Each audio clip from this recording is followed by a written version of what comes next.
Hello everyone and a very very good morning to all of you. So कैसे हैं सभी लोग? बढ़िया, बहुत अच्छे, एक्साइटेड। हाउ इज़ द जोश एवरीवन? सभी लोग मुझे बता देंगे मैं एक बार ऑडिबल और विजिबल हूँ सभी को? यस, चलिए। तो आज का सेशन एक छोटी सी प्रेयर के साथ स्टार्ट करते हैं। Dear God, dear universe, please help me stay focused. Please help me learn and understand better. Please help me stay away from all the distractions. Please help me maintain a very positive attitude. चलिए start करें आज का session.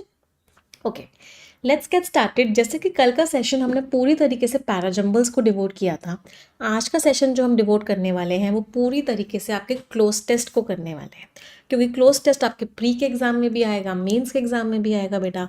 तो मैं आज आप लोगों को प्री लेवल के क्लोज टेस्ट भी करवाऊंगी और मेंस लेवल के क्लोज टेस्ट भी करवाऊंगी। सो एक्साइटेड सभी लोग? हाउ इज़ द जोश? एक बार रिक्वेस्ट करूंगी सभी को, जल्दी से इस वीडियो को लाइक कर देंगे, शेयर कर देंगे, जिससे कि मैक्सिमम स्टूडेंट्स तक ये सेशन पहुंच जाए। और जो जो बच्चे क्लास में आ गए हैं मुझे एक थम्स अप दे देंगे। Please give a thumbs up everyone. चलिए, तो आते हैं क्लोज टेस्ट पे। सबसे पहले क्लोज टेस्ट को सॉल्व करने की स्ट्रैटेजी सीख लेते हैं। स्ट्रैटेजी क्या होती है? सबसे पहला स्टेप होता है किसी भी क्लोज टेस्ट को करने में, और वो होता है स्किमिंग। तो सबसे पहले हम क्या करेंगे? सबसे पहले हम इस पूरे के पूरे पैसेज को स्किम करेंगे। उसके बाद हम बैक टू बैक क्या देखेंगे? बैक टू बैक हम उसके बाद क्वेश्चंस देखेंगे। After that we will see the questions. Questions में हमें दो तरीके से हेल्प मिलेगी। पहला तरीका क्या होगा? पहला होगा हम टोन की हेल्प से आइडेंटिफाई कर पाएंगे कि ये आंसर होगा। दूसरा तरीका क्या होगा? हम वोकैबुलरी की हेल्प से आइडेंटिफाई कर पाएंगे ये आंसर होगा। और तीसरा तरीका होगा हम पार्ट ऑफ स्पीच की हेल्प से भी आइडेंटिफाई कर पाएंगे कि यहाँ पे नाउन आएगा, ये वर्ड नाउन है या नहीं। उस बेसिस पे हम आइडेंटिफाई कर पाएंगे कि यहाँ पे आंसर क्या होगा। तो चलो back to back cloze test solve करते हैं। एक रिक्वेस्ट है सभी से, जितने भी बच्चे इस क्लास को स्टार्ट कर रहे हैं, देखना इस क्लास को पूरा देखिएगा। बीच में अगर छोड़ दोगे तो क्लोज टेस्ट में वो ग्रिप नहीं बन पाएगी। अगर मैं इस क्लास में जितने क्लोज टेस्ट करा रही हूँ आपने सारे कर लिए तो आपको एग्जाम में बहुत कॉन्फिडेंस आएगा। तो मेक श्योर कि आप सभी के सभी क्लोज टेस्ट को हमारे साथ सॉल्व करें। ठीक है, चलो स्टार्ट करते हैं। एक बार थम्स अप दे दो मुझे कमेंट में कौन कौन बच्चा क्लास में आया है। चलिए, पहला क्लोज टेस्ट सभी को विजिबल है? I hope yes. पहला क्लोज टेस्ट हम साथ में करेंगे, फिर उसके बाद next set of cloze test मैं आप लोगों को खुद से करने के लिए दूंगी और फिर हम चेक करते हुए जाएंगे। सबसे पहला स्टेप क्या होता है किसी भी क्लोज टेस्ट में? सबसे पहला स्टेप होता है स्किमिंग। तो हमने क्या किया? इस पूरे के पूरे क्लोज टेस्ट को ऊपर ऊपर से स्किम किया। 3 साल बाद, जब 3 साल हो गए उस बात को, इन 20 इंडियन सोल्जर्स को मारा गया था चाइनीज़ आर्मी के द्वारा। फिर प्रॉब्लम्स आ गई थी। चाइना चाहता था कि वो हमारी एलएसी में चेंज करे। फिर 5 जगह उसने अपने ट्रूप्स को भेज दिया, मतलब 5 जगह से डिसएंगेज कर दिया, हटा दिया। ये सब हुआ। ये कैसे आया? उसने अपनी फोर्सेस को कैसे हटाया वहाँ से? जब बातचीत हुई दोनों से। लेकिन डीएस्केलेशन अभी तक नहीं हुआ है, लड़ाइयाँ अभी तक ख़त्म नहीं हुई हैं। चाइना बार बार वहाँ पे इंफ्रास्ट्रक्चर बना रहा है, तो ये अच्छी चीज़ नहीं है। फंडामेंटल प्रॉब्लम्स हैं चाइना और हमारे बीच में इतने टाइम से। और अब चाइना ने क्या किया? चाइना ने लास्ट दिसंबर में भी एक चिंता वाली चीज़ कर दी इंडिया के लिए। चलो ये बात अच्छी है कि हमने कुछ सीखा है। चाइना को ऐसा लगता है कि डिसएंगेजमेंट रेजोल्यूशन था, मतलब वहाँ से हट जाना रेजोल्यूशन है। ऐसा मैसेज आया चाइनीज़ डिफेंस मिनिस्ट्री के द्वारा एक मीटिंग में 2 महीने पहले। तो बेसिकली पूरे पैराग्राफ में क्या लिखा हुआ है? पूरे पैराग्राफ में चाइना, हमने रीडिंग नहीं की, हमने जितना जितना समझ में आया उतना समझने की कोशिश की बस। तो पूरे पैराग्राफ का हमें मेन आइडिया समझ में आया कि चाइना और इंडिया के बीच में लड़ाई चल रही है। लड़ाई हुई, बहुत गंदी लड़ाई हुई। टॉपिक क्या है? टॉपिक ये है कि चाइना चाहता है कि वो कुछ एरियाज़ को अपने कंट्रोल में कर ले जो एलएसी के पास है। चाइना ने बार बार दिक्कतें करी, कभी उसने अपना इंफ्रास्ट्रक्चर बना दिया वहाँ पे, कभी अपनी फोर्सेस को भेज दिया वहाँ पे, कभी कुछ कर दिया, कभी कुछ कर दिया। तो रिश्ते अच्छे अभी तक नहीं हुए हैं। तो ये क्या था? This was the main idea. कोई परेशानी किसी को भी? चलो अब हम आते हैं एक एक करके क्वेश्चंस देखते हैं। सबसे पहला क्वेश्चन, आंसर बताइए मुझे। मैं ना आप लोगों को आज टोन भी बताने वाली हूँ, पार्ट ऑफ स्पीच भी हेल्प करने वाली हूँ आइडेंटिफाई करने में, क्योंकि पार्ट ऑफ स्पीच से भी बहुत बार क्लोज टेस्ट हो जाता है। पहला क्लोज टेस्ट हम साथ में कर रहे हैं।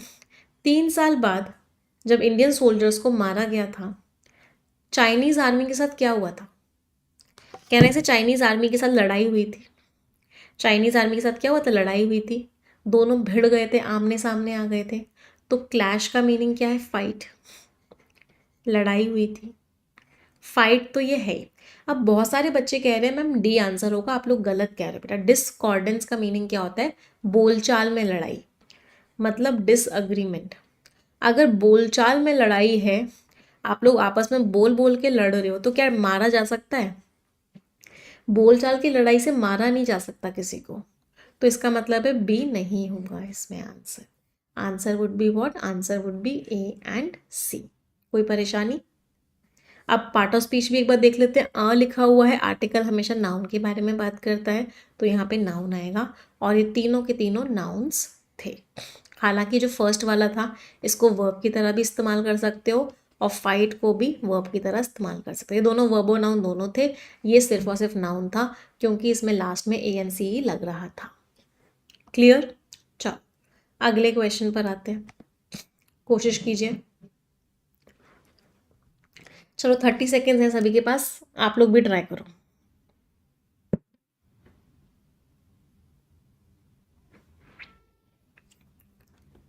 जो टेंशन्स थे रिलेशनशिप में, जो लड़ाई में टेंशन हुए, चाइना की किसकी वजह से? चाइना ने क्या किया, इनकर्शन किया। इनकर्शन का मीनिंग क्या है, इनकर्शन का मीनिंग है एंट्री करने की कोशिश करी जहाँ पे उसको अलाउड नहीं था। तो एक तरीके से इनकर्शन को अटैक कह सकते हैं। इन्वेजन्स किए, इन्वेजन्स भी अटैक्स कह सकते हैं। असॉल्ट्स किए, असॉल्ट्स भी अटैक कह सकते हैं, भाई लोगों को मारा, वहाँ पे लोगों को के ऊपर अटैक किया। तो तीनों ही नेगेटिव टोन के शब्द हैं। टोन यहाँ पे कैसी आएगी, टोन यहाँ पे नेगेटिव आएगी। दूसरी बात देखो, एपोस्ट्रोफे एस के आगे हमेशा याद रख लो नाउन आता है। कभी भी कोई एपोस्ट्रोफे एस दिया हो, बाद में क्या आएगा, नाउन आएगा। इसमें लास्ट में आई ओ एन है, ये भी नाउन है। इसमें लास्ट में आई ओ एन है, ये भी नाउन है। असॉल्ट जो वर्ड है, इसको वर्ब की तरह भी इस्तेमाल करते हैं, नाउन की तरह भी इस्तेमाल करते हैं। तो answer is what, option number D, all A B and C. Clear सभी को? चलो नेक्स्ट क्वेश्चन। अगले क्वेश्चन का आंसर देंगे सभी लोग।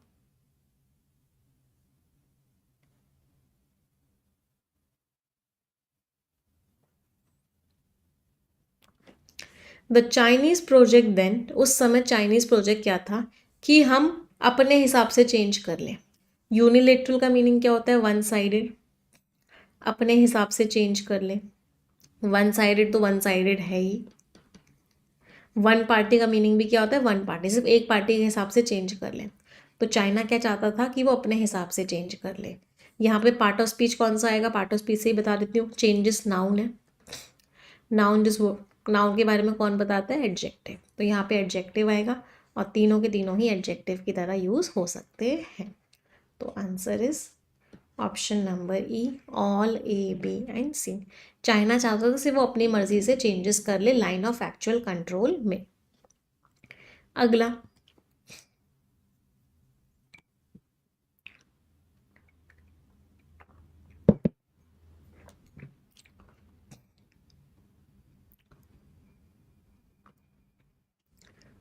बहुत गंदी वाली लड़ाई हुई, डेडली क्रैश मीन्स जानलेवा लड़ाई हुई, जून 15 को 2020 में, on the north and south. Lake की क्या होती है, लेक के या रिवर के क्या होते हैं, रिवर के बैंक होते हैं, या लेक के तट होते हैं। तो बैंक और लीव्स का मीनिंग क्या है, साइड्स या फिर तट। बार का मतलब तो होता है किसी को प्रिवेंट कर देना, कि आप ये काम नहीं कर सकते, to prevent someone from doing something, कि आपको ये काम अलाउड नहीं है।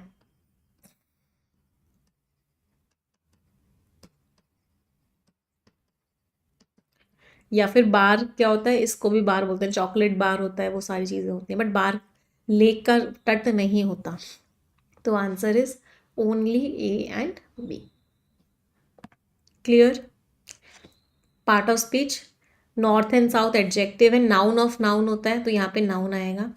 तो ये दोनों नाउन है।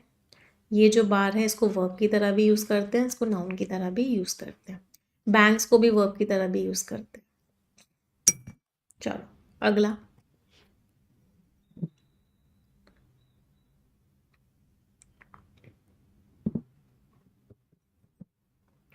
अगले क्वेश्चन का आंसर देंगे।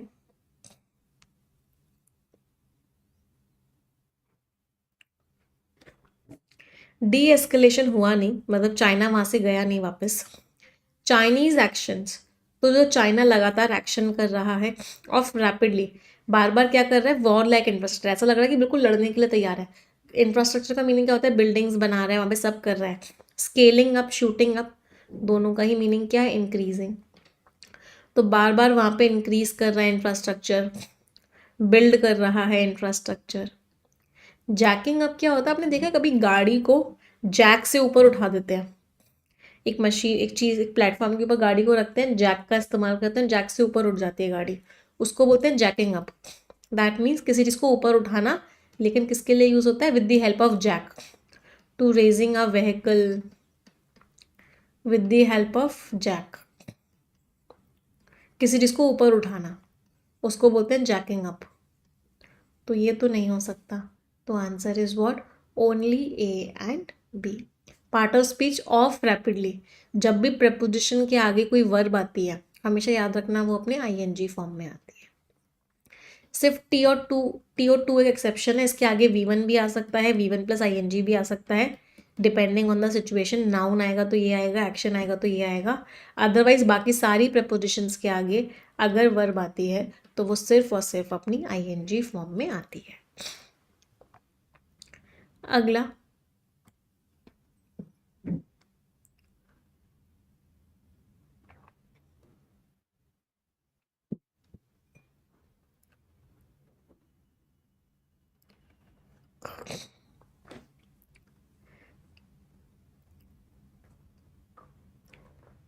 Despite the fundamental dash problems that have dogged it since 1949, China और इंडिया के बीच में क्या प्रॉब्लम चल रही है, चाइना और इंडिया के बीच में प्रॉब्लम चल रही है कि ये हिस्सा मेरा है, चाइना कह रहा है मेरा है, इंडिया कह रहा है मेरा है, तो ये दिक्कत चल रही है। तो एक वर्ड आता है एग्जाम्स में, कार्टोग्राफी।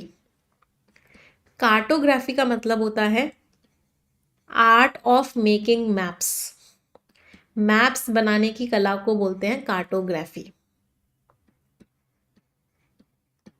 तो लड़ाई यही चल रही है कि मैप में कौन सा एरिया किसका है, तो कार्टोग्राफिक या कार्टोग्राफिकल का मीनिंग क्या हो गया, रिलेटेड टू मैप्स। तो यही लड़ाई है। सीस्मोग्राफिक, सीस्मोग्राफिक होता है रिलेटेड टू अर्थक्वेक, तो अर्थक्वेक की तो कोई बात ही नहीं हो रही।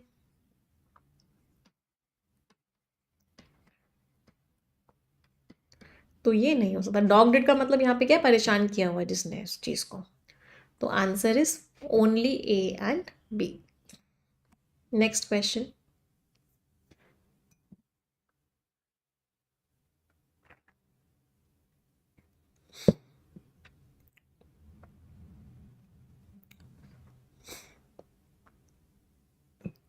एक बार पिछला वाला भी पढ़ लो। डैश फॉर दिस कंसर्न, कहाँ से लाइन है, कहाँ गई, हाँ। पीएलए ने कोशिश करी कि वो क्या करे, एक तवांग में एरिया को वहां पे पहुंच गया। अब बताओ क्या आएगा। इसको ना आप अगर यहाँ से नहीं समझ में आ रहा तो अगर आपको वोकैबलरी क्लियर है तब भी हो जाएगा। विंडिकेशन, जस्टिफिकेशन, एग्जॉनरेशन, तीनों का मतलब क्या होता है कि आप किसी को किसी ब्लेम से फ्री कर रहे हो। ये आपने बहुत सारे वर्ड्स पढ़े थे, आप लोगों को याद है, एग्जॉनरेट करना, 3000 वर्ड्स में भी पढ़े थे, विंडिकेट करना, एब्जॉल्व करना, एमनेस्टी दे देना, इन सब का मतलब क्या है, जस्टिफाई करना, फ्री कर देना। इन सब का मतलब क्या है कि उसके ऊपर से वो इल्ज़ाम हटा देना। तो चाइना क्या कोशिश कर रहा है, चाइना कह रहा है कि भाई ये मेरा ही है, तो अगर मैं वहां जा रहा हूं तो दिक्कत क्या, तो अपने ऊपर से इल्ज़ाम हटाने की कोशिश कर रहा है। हाँ, एक्सकल्पेट करना, इन सब का मीनिंग क्या होता है, अपने ऊपर से वो इल्ज़ाम हटा देना। तो तीनों ही जब वर्ड्स का मीनिंग सेम है, तीनों ही ION लग रहा है, तीनों में ही नाउन है, तो तीनों या तो साथ में आंसर होंगे या कोई भी आंसर नहीं होगा। नन ऑफ ABC कोई जैसा ऑप्शन है नहीं, इसका मतलब तीनों के तीनों साथ में ही आंसर है। तो answer is option number E, all A B and C. Clear सभी को, एवरीवन? चलो नेक्स्ट।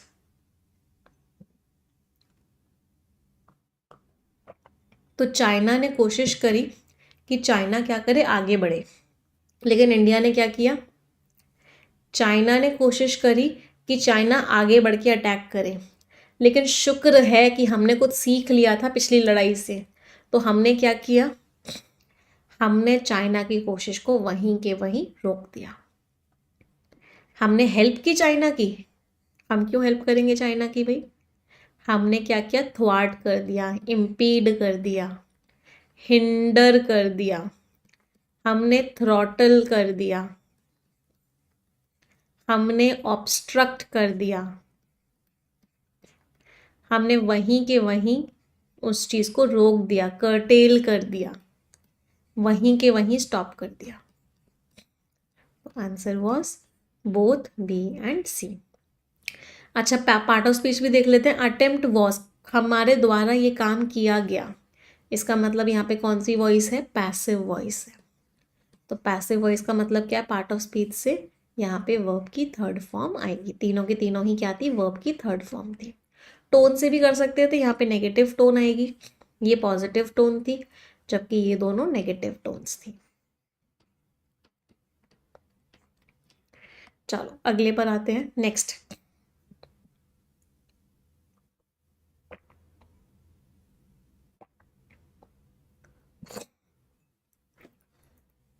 अब चाइना को लगता है कि भाई वहां से हटना ही तरीका है।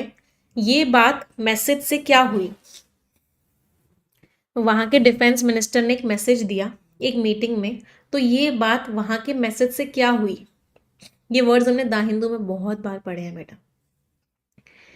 एविडेंट का मीनिंग होता है क्लियर, ऑब्सक्योर का मीनिंग होता है नॉट क्लियर, इसको वेग भी बोलते हैं, इसको एम्बिगुअस भी बोलते हैं। मैं आपकी वोकैबलरी में एक्स्ट्रा वर्ड्स भी लिख रही हूँ जिससे कि आपको आगे के क्वेश्चंस में भी हेल्प हो। एविडेंट को अनएम्बिगुअस भी बोलते हैं। Conspicuous means clear. तो ये बात एकदम क्लियर हो गई, राइट। तीनों के तीनों का पार्ट ऑफ स्पीच क्या है? तीनों वर्ड्स ही एडजेक्टिव्स हैं। लास्ट में ई एन टी लग रहा हो, लास्ट में ओ यू एस लग रहा हो, तो वो वर्ड्स एडजेक्टिव होते हैं। तो answer is A and C, option number B. आखिरी सवाल इस सिटी का।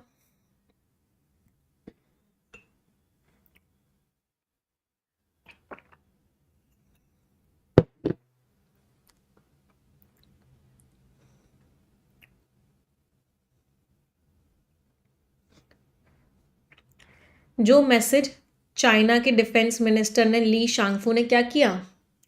हमारे तक पहुंचाया, इम्पार्ट किया, हम तक पहुंचाया। यहाँ पे दोनों का मीनिंग क्या है? हम तक पहुंचाया, कम्युनिकेट किया। फ्रेट का तो मतलब होता है डेकोरेट कर रहे हो। फ्रेट एक आइटम होता है डेकोरेशन का, आप उससे डेकोरेट कर रहे हो। तो डेकोरेट नहीं किया, हम तक पहुंचाया। तो answer is only A and B. पहले क्लोज टेस्ट में क्या क्या स्कोर्स रहे सभी के? चलो आते हैं नेक्स्ट क्लोज टेस्ट पे। एक रिक्वेस्ट करूंगी, 4,500 बच्चे देख रहे हैं बट लाइक्स केवल 500 हैं, ऐसा क्यों? इफ 4,500 स्टूडेंट्स आर वॉचिंग तो 4,500 लाइक्स भी हो जाने चाहिए तुरंत के तुरंत। जो बच्चे नए आते जा रहे हैं वो चैनल को सब्सक्राइब भी करते हुए चलेंगे। अब करते हैं CT2 क्लोज टेस्ट 2। 5 ही सवाल हैं, क्विज फॉर्मेट में करवा रही हूँ। पहले आप लोग आंसर देंगे और फिर मैं आपको एक्सप्लेन करूंगी। कोशिश करना कि सबके आंसर सही निकले, ठीक है? स्किम कर लो पहले पैसेज को, टोन आइडेंटिफाई कर लो, टोन पॉजिटिव है या नेगेटिव है। पोल का सिर्फ 1 या 2 दिन और इंतज़ार करो, आने वाली है चीज़ें, बस आज आ जाएंगी या कल तक मैक्स।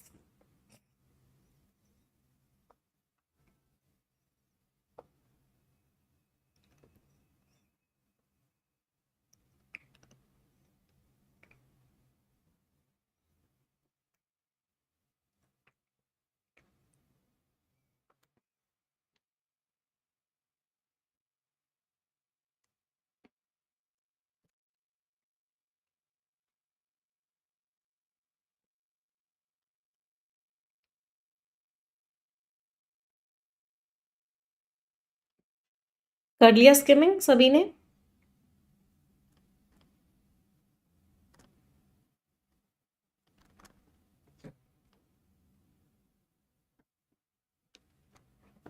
चलो, क्या लिखा हुआ है? इसरो ने सक्सेस पाई, हमने चंद्रयान 3 को लैंड किया, हमारे लिए गोल्डन एरा आ गया। तो इसरो के हेड ने बोला कि हमने बहुत अच्छा अचीव किया है, अब फोकस है आगे आने वाले प्रोजेक्ट्स में। आदित्य L1 को हम लॉन्च करेंगे, ये सन की स्टडी करेगा।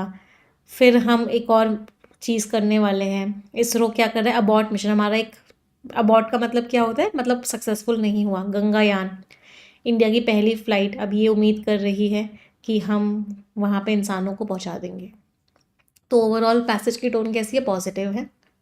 इसरो की तारीफ़ की गई है और इन्फॉर्मेशन भी दी गई है कि इसरो ने क्या क्या किया। जब किसी की हम तारीफ़ करते हैं तो उसको हम क्या बोलते हैं? उसको हम बोलते हैं कि ऑथर जो हैं क्या कर रहे हैं? अपलॉड कर रहे हैं। अपलॉड कर रहे हैं मतलब ऑथर तारीफ़ कर रहे हैं, और ऐसी टोन को बोला जाता है लॉडेटरी टोन। अच्छा, आगे उम्मीदें भी दिखाई हैं ऑथर ने कि आगे बहुत अच्छी अच्छी चीज़ें होनी चाहिए। तो जब उम्मीद होती है आगे की, तो उसको टोन कौन सी बोलते हैं? उसको बोलते हैं ऑप्टिमिस्टिक टोन, या फिर क्या बोलते हैं? Sanguine tone. मीन्स आशावादी टोन है ऑथर की। चलो, क्वेश्चंस पे आते हैं। फर्स्ट क्वेश्चन सभी की स्क्रीन पे।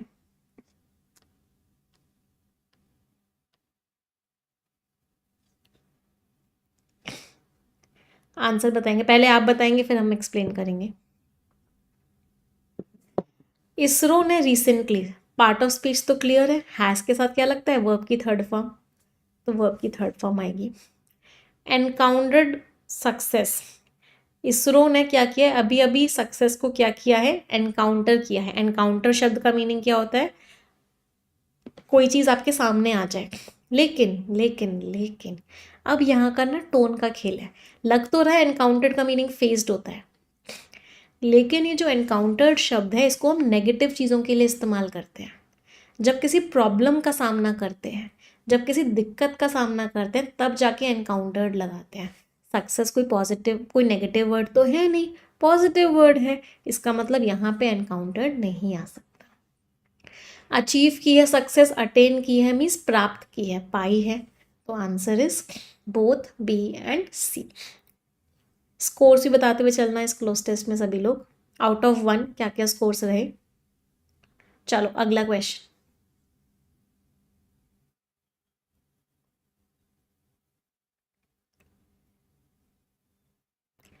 आंसर बताएंगे सभी लोग।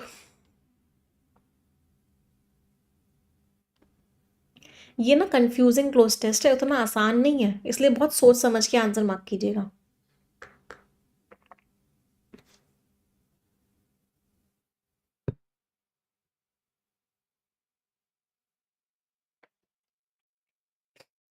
The Indian Space Research Organisation जो ISRO है, उसने रिसेंटली क्या किया है?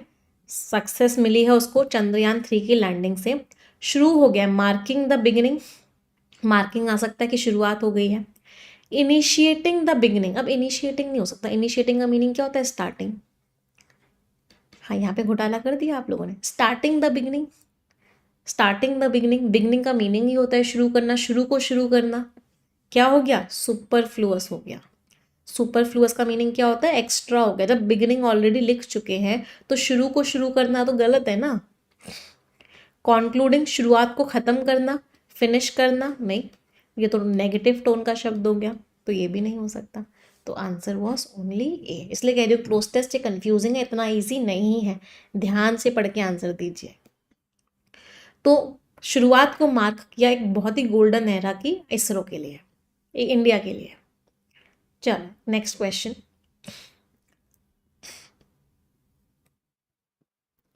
अगले क्वेश्चन का आंसर देंगे सभी लोग।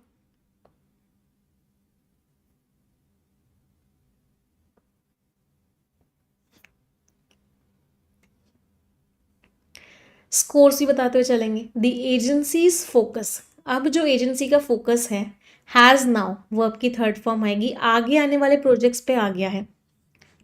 डाइवर्ज्ड, डाइवर्ज का मीनिंग होता है फोकस बिगड़ जाना, अलग अलग चला जाना, इसको बोलते हैं diverged. To move in different directions, या फिर मूव्ड इन डिफरेंट डायरेक्शंस। तो डाइवर्ज नहीं हुआ, अलग अलग डायरेक्शन में नहीं जा रहा, हमारा फोकस तो सारा का सारा एक जगह जा रहा है, अब सारे के सारे प्रोजेक्ट्स हमें अब सक्सेसफुल बनाने हैं, तो ये नहीं हो सकता। स्टैग्नेटेड का मीनिंग क्या होता है? रुक जाना, स्टॉप हो जाना एक जगह, स्टिल हो जाना, स्टॉप हो जाना एक जगह। स्टैग्नेंट वाटर होता है, स्टैग्नेंट वाटर खराब हो जाता है। स्टैग्नेंट का मीनिंग क्या होता है? रुका हुआ पानी।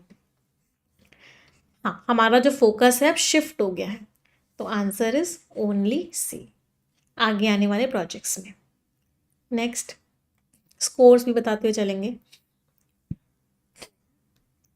अगले क्वेश्चन का आंसर दीजिए।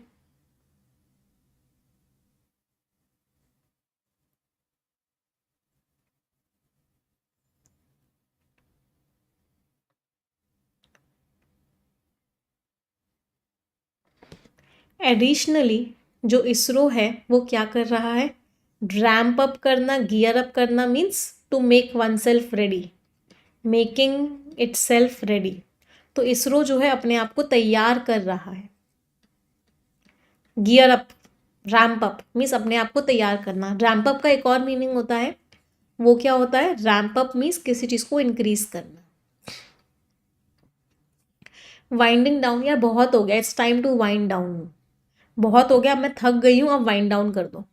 वाइंड डाउन कर दो मीन्स रिड्यूस कर दो, टू ग्रेजुअली, धीरे धीरे एक्टिविटी कम करना, टू ग्रेजुअली रिड्यूस एक्टिविटी। तो इसरो तो अच्छा कर रहा है, टोन से भी कर सकते थे, यहाँ पे पॉजिटिव टोन का शब्द आएगा, तो answer is both A and B.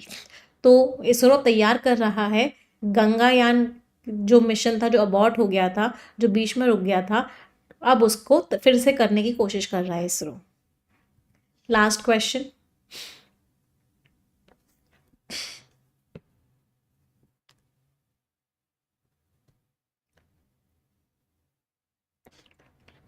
India का पहला ह्यूमन स्पेस फ्लाइट मिशन, जिसके मकसद क्या है? इस मिशन का मकसद है कि वो डेमोन्स्ट्रेट करेगा, टू लिखा हुआ है, पार्ट ऑफ स्पीच क्या आएगा? वर्ब की first form. Demonstrate means show करना। अनवील का मीनिंग क्या होता है? व्हील बोलते हैं घूंघट को, तो अनवील घूंघट को उठाना। घूंघट को उठाने का मतलब क्या है? दुनिया के सामने लेके आना, दैट मीन्स डिस्क्लोज करना, रिवील करना, शो करना। पोर्ट्रे का मीनिंग भी क्या होता है? शो करना। तो अब क्या है उसका मकसद? उसका मकसद है कि हम दिखाएंगे कि इंसान भी स्पेस में पहुंच सकता है, तो आंसर इज ई। सारी की सारी वर्ब की फर्स्ट फॉर्म है। Scores everyone in this cloze test, क्या क्या स्कोर्स रहे सभी के? आखिरी क्लोज टेस्ट कर रहे हैं प्रीलिम्स लेवल का, फिर उसके बाद मेंस लेवल पर आएंगे। चलो, स्किमिंग करेंगे सभी लोग, स्किम इट।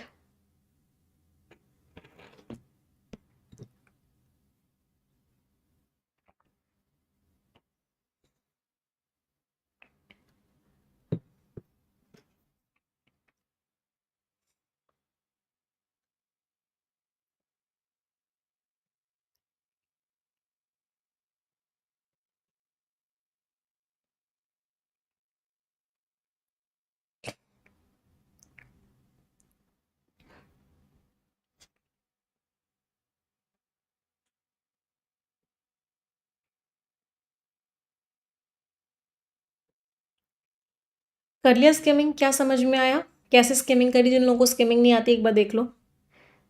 इसरो जो है चंद्रयान 3 मिशन को लॉन्च करेगा। चंद्रयान 3 जो है चंद्रयान 2 के बाद वाला मिशन है। ये जो है मून के अराउंड ऑर्बिट में एंटर कर गया था। सरफेस मिशन फेल हो गया था जब क्रैश हो गया था। इसरो ने प्रॉब्लम को आइडेंटिफाई किया, उस प्रॉब्लम को ठीक किया। अब रॉकेट को ऐसे रखा जाएगा, ये डिटैच होगा और फिर ये लैंडिंग करेगा। सक्सेस को बढ़ाने के लिए इसरो ने इसके लेग्स को भी कुछ किया है, इसकी थ्रस्ट को, मिनिमम थ्रस्ट जो चाहिए, मिनिमम पावर जो चाहिए उसको कम किया है, और अवेलेबिलिटी को बढ़ाया है और अपग्रेड अच्छा किया है। तो बेसिकली एक मिशन फेल हुआ था, उस मिशन से क्या क्या सीखा और अगले मिशन में उसको कैसे कैसे हम अप्लाई करने वाले हैं, वो सारी की सारी बातें हमें बताई गई हैं। टोन कैसी है? टोन इन्फॉर्मेटिव है। ऑथर ने कोई तारीफ या बुराई नहीं की, ऑथर ने सिर्फ इन्फॉर्मेशन दी है कि ऐसा ऐसा हुआ। चलो, आ जाते हैं क्वेश्चंस पे। पहला क्वेश्चन सभी के लिए,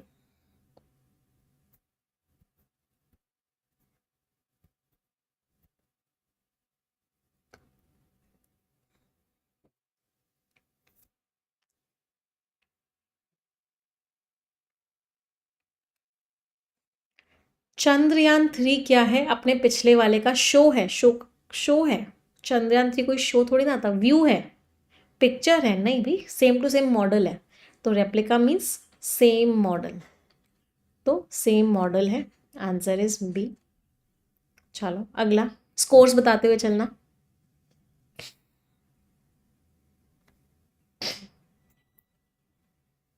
इसमें ना ग्रामेटिकल मिस्टेक भी है, मुझे वो भी बताना। पहले तो चलो क्लोज टेस्ट वाला काम कर लो, फिर मुझे ग्रामेटिकल मिस्टेक बताना।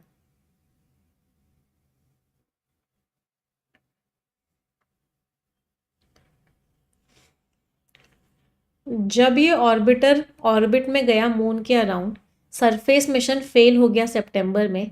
जब लैंडर क्रैश हो गया, इंस्टेड ऑफ किस चीज़ को करने की जगह वो क्रैश हो गया, इंस्टेड ऑफ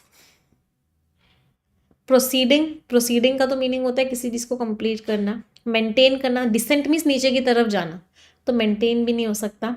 एग्जीक्यूटिंग, एग्जीक्यूट का मतलब होता है किसी चीज़ को कंप्लीट करना। इनिशिएटिंग, वो डिसेंट को इनिशिएट ही नहीं कर पाया, उसको इनिशिएट करना था कि मैं उतरूं, लेकिन वो उतर नहीं पाया। वो पहले ही क्या हो गया, पहले ही क्रैश हो गया। तो उसको डिसेंट, डिसेंट मीन्स उतरने को स्टार्ट करना था, उतरना शुरू करना था, लेकिन वो वही नहीं कर पाया। वो क्या हो गया, पहले ही क्रैश हो गया। तो आंसर वॉज ए। सी नहीं, ए है आंसर बेटा। अच्छा, इसमें ग्रामेटिकल मिस्टेक क्या थी? ग्रामेटिकल मिस्टेक थी एंटर्ड इनटू नहीं आएगा। जब भी बाहर से अंदर जाने की बात करते हैं, एंटर के आगे कभी भी प्रपोजिशन इनटू नहीं लगता है। एंटर के आगे इनटू लगता है तब उसका मीनिंग होता है किसी भी अग्रीमेंट को साइन करना। चलो नेक्स्ट।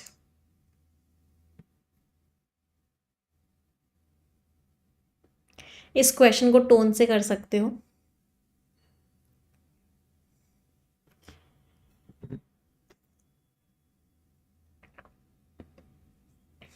इसरो ने बाद में प्रॉब्लम को आइडेंटिफाई किया कि प्रॉब्लम थी उनके सॉफ्टवेयर में, और अनएक्सपेक्टेड क्या हो गया था, कोई चीज़ अनएक्सपेक्टेड हुई थी।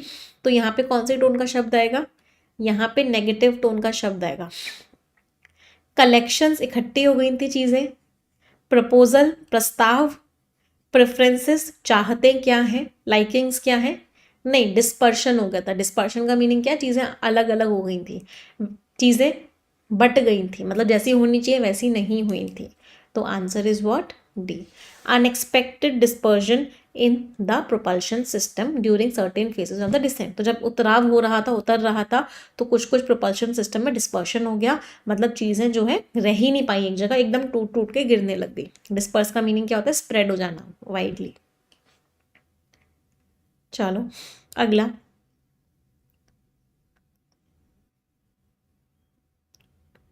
इस क्वेश्चन को आप ग्रामर की हेल्प से बहुत आसानी से कर सकते हो।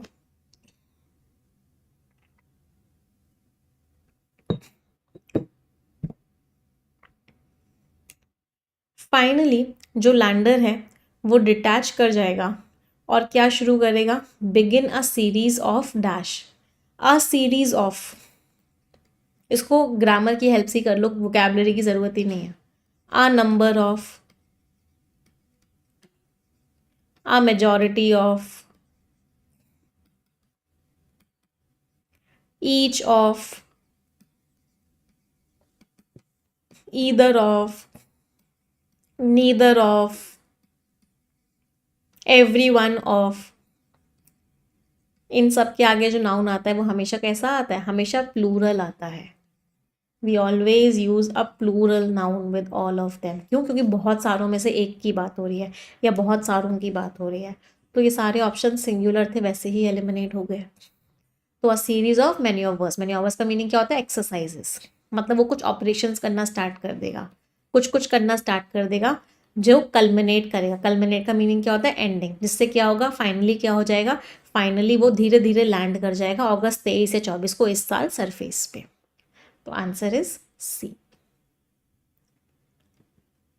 Last question of this close test.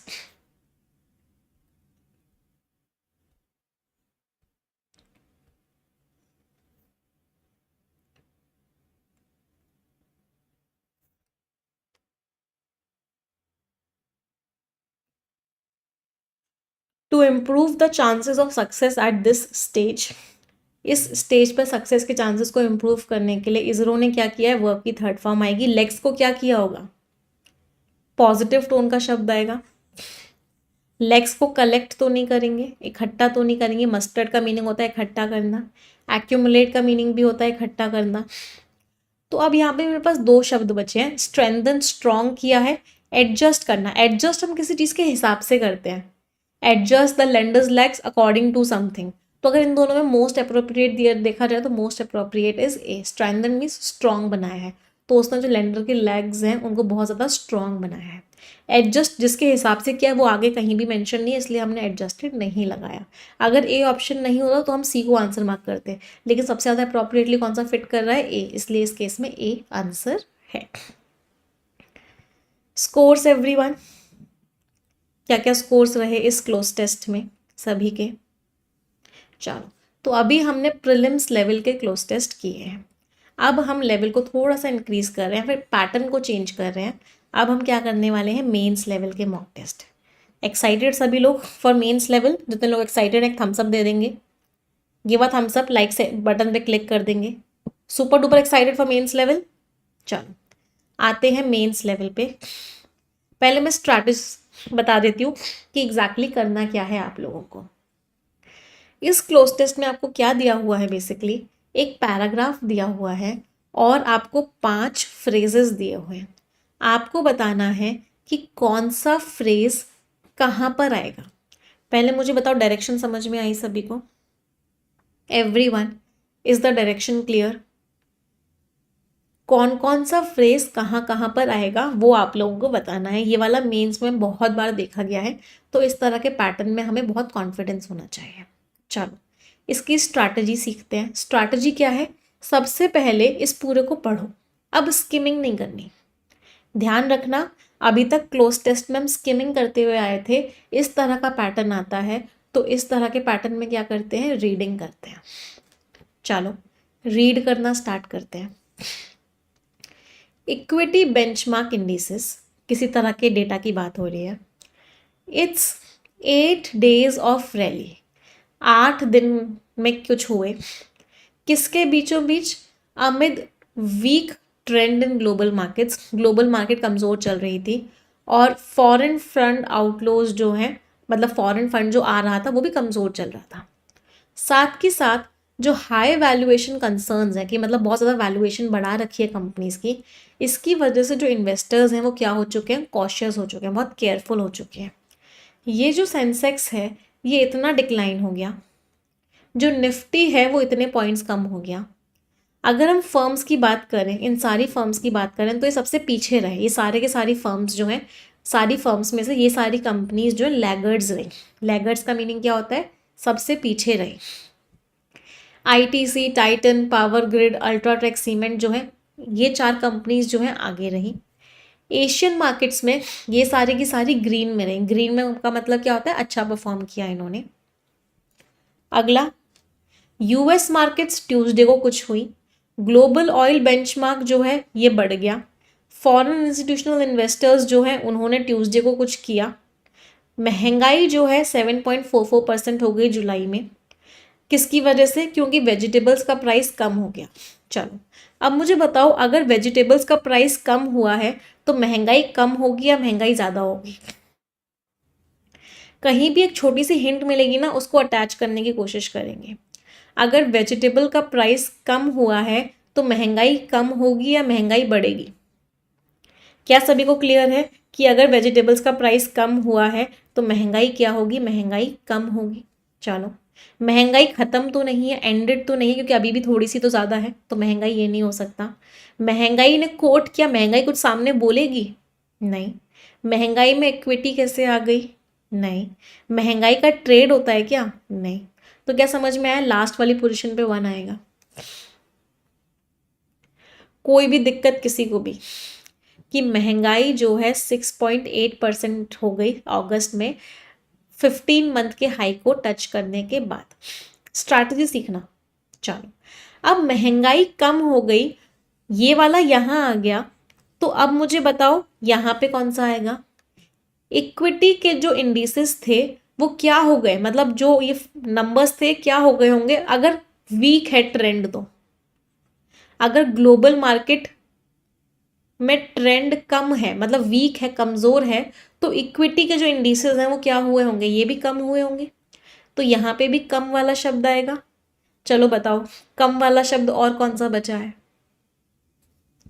ये declined in early trade on September 13 with the Sensex halting it's 8 days of rally.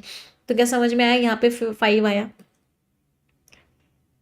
चलो, अब मैं आपको 3 मिनट का टाइम दे रही हूँ। मैं चाहती हूँ आप लोग खुद से ट्राई करें और मुझे बताएं कि इन तीनों का सीक्वेंस क्या होगा। 2 मैंने आपको बता दिया, यहाँ पे 5 आएगा, यहाँ 1 आएगा। अगले 3 आपको बताने हैं। And you have 3 minutes with you and your time starts now.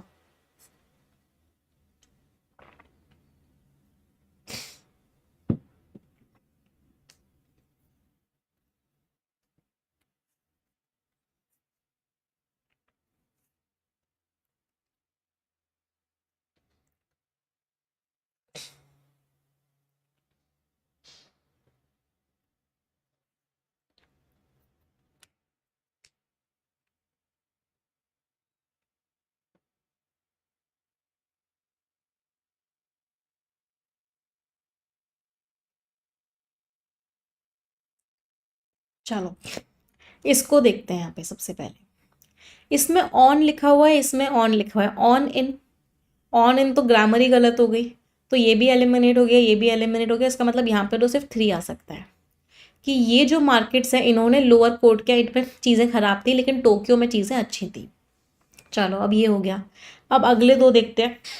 तो यूएस की जो मार्केट है, अब ट्यूसडे लिखा हुआ है, US markets offloaded equities worth this on Tuesday. US की मार्केट्स वर्ब आएगी ना, ये नाउन है तो यूएस की मार्केट्स ने कुछ किया। यहाँ पे क्या है, ग्रामर से कर सकते थे वर्ब। तो यूएस की मार्केट्स जो है एंड हो गई नेगेटिव टेरिटरी में ट्यूसडे को। तो यहाँ पे क्या है, सेकंड आया। ये भी ग्रामर से हो गया। जब यहाँ सेकंड आया, यहाँ सॉरी यहाँ थर्ड आया, यहाँ सेकंड आया, तो यहाँ के लिए सिर्फ और सिर्फ एक ही पोजीशन बची है, and that is what, fourth. समझ आया सभी को? तो फॉरेन इंस्टीट्यूशनल इन्वेस्टर्स जो हैं उन्होंने क्या किया, इक्विटीज़ को ऑफलोड किया, मतलब इक्विटीज़ को हटा दिया इतने सारे करोड़ की ट्यूसडे को। कोई परेशानी? इन्वेस्टर्स हटाते हैं इक्विटीज़ को। इसको मैं एक हिंट ये भी थी कि इन्वेस्टर्स होते हैं जो अपना शेयर वापस लेते हैं। तो यहाँ पे ही इन्वेस्टर्स की बात हो रही थी, तो इसका मतलब है जो फोर्थ है वो यहीं पे आ सकता था कि इन्वेस्टर्स ने क्या किया, अपना शेयर वापस ले लिया। तो फाइनल सीक्वेंस क्या बना, 5, 3, 2, 4 एंड 1। मज़ा आया इस पैटर्न को करने में? आगे आने वाली क्लासेस में बहुत सारा और करवाऊंगी ये वाला पैटर्न, जिससे कि ये वाले पैटर्न में आपको बहुत अच्छे से कॉन्फिडेंस आ जाए। आंसर्स मार्क कर लेते हैं। सबसे पहले फर्स्ट पोजीशन पे क्या आया था, 5। सेकंड पे आया था 3। इस पे आया था 2। सही यही था ना, 5, 3, 2। फिर 4 और लास्ट में 1। Ready for the last cloze test of the day? आखिरी क्लोज टेस्ट के लिए तैयार? चलिए, आ जाते हैं आखिरी क्लोज टेस्ट पे। अब इस क्लोज टेस्ट में क्या है, ये भी मेंस लेवल का ही क्लोज टेस्ट है। ये क्लोज टेस्ट नॉर्मल वोकैबुलरी पे नहीं है, ये क्लोज टेस्ट है इडियम्स पे, फ्रेजेस पे, और लास्ट में फिर हमें पैसेज की टोन भी बतानी है। चलिए, स्किम करेंगे सभी लोग। सबसे पहले स्किम इट और मुझे बताइए किस बारे में बात हो रही है।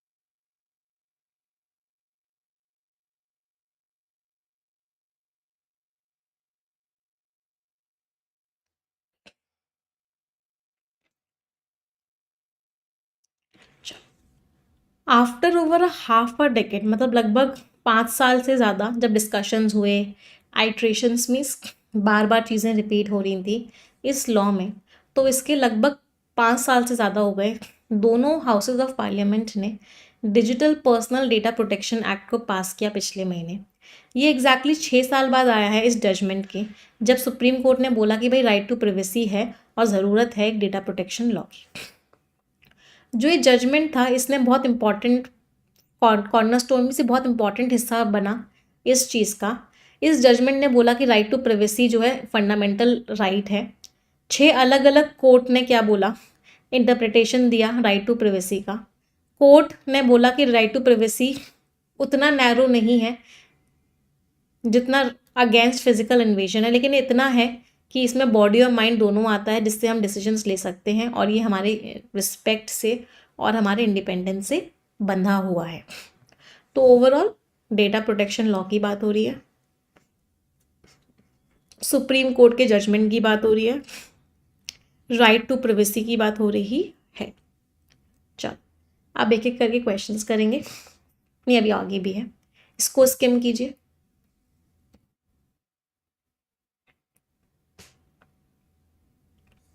ये जो कॉन्सेप्शन है प्राइवेसी का, ये बताता है कि कितना ज़रूरी है प्राइवेसी हमारे लिए। प्राइवेसी से हम चॉइसेस ले पाते हैं कि रिप्रोडक्टिव हेल्थ को लेके हम शादी किससे करेंगे, हम अपनी इन्फॉर्मेशन किसको देंगे। 6 साल बाद जब इसको इस्टेब्लिश किया गया था, उससे 6 साल बाद हम ये पूछ रहे हैं कि right to privacy Supreme Court में कैसे कैसे डेवलप हुआ है। सुप्रीम कोर्ट ने बोला ऑटोनॉमी है, इंडिपेंडेंस है, रिस्पेक्ट है, आइडेंटिटी है प्राइवेसी को लेके।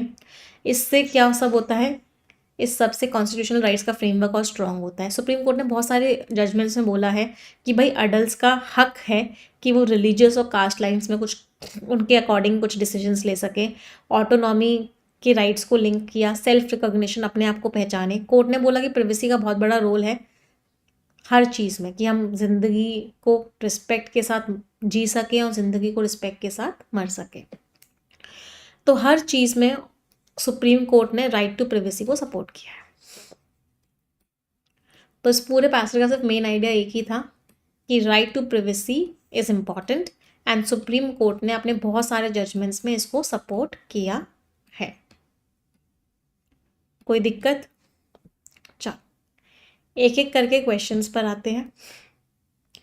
हाँ, शादी वाली बात को देखे सब खुश हो गए। मैम शादी अब अपने हिसाब से कर सकते हैं, सुप्रीम कोर्ट ने अभी बोल दिया। अभी घर वालों को जाके ये बात बोल देंगे।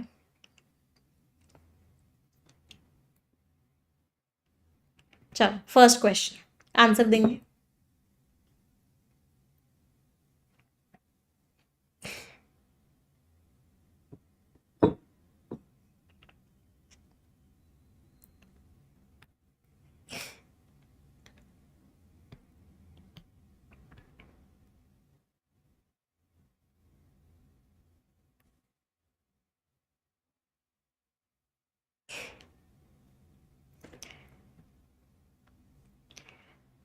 क्या आंसर होगा?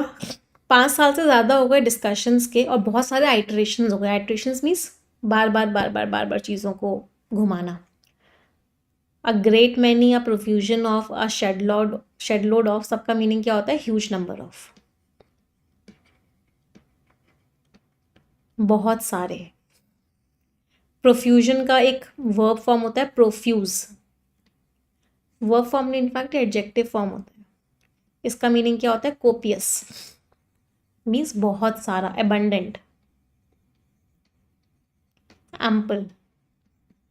इसके एंटोनिम्स आज सुबह के हिंदू में पढ़े थे, याद आ रहे हैं? क्या क्या एंटोनिम्स पढ़े थे? मियागर, इत्तुसा, पाल्टरी, इत्तुसा, इनसिग्निफिकेंट,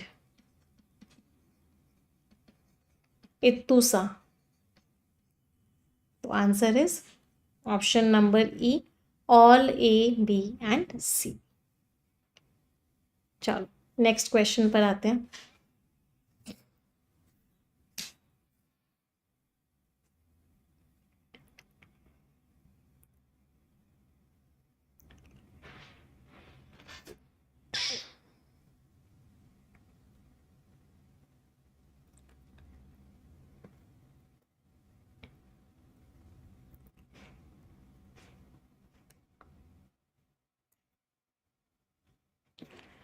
ये चीज़ एग्जैक्टली 6 साल बाद आ रही है इस जजमेंट के, जब सुप्रीम कोर्ट ने रिअफर्म किया कि राइट टू प्राइवेसी है, और सुप्रीम कोर्ट ने क्या डाला, जोर डाला कि भाई डेटा प्रोटेक्शन लॉ की बहुत ज़्यादा ज़रूरत है। लेड स्ट्रेस ऑन, एम्फेसाइज किया, जोर डाला। ब्रॉड टू द फोर, सबके सामने लेके आए, मीन्स एक तरीके से स्ट्रेस किया, एम्फेसाइज किया। मेड लाइट ऑफ, लाइट का मीनिंग क्या होता है, हल्का, किसी चीज़ को हल्का बना दिया, मतलब उसको वो इंपॉर्टेंस नहीं दी। मेक लाइट ऑफ का मीनिंग क्या हो गया, एक तरीके से उसकी इंपॉर्टेंस उससे क्या करी, छीन ली, means made it less important.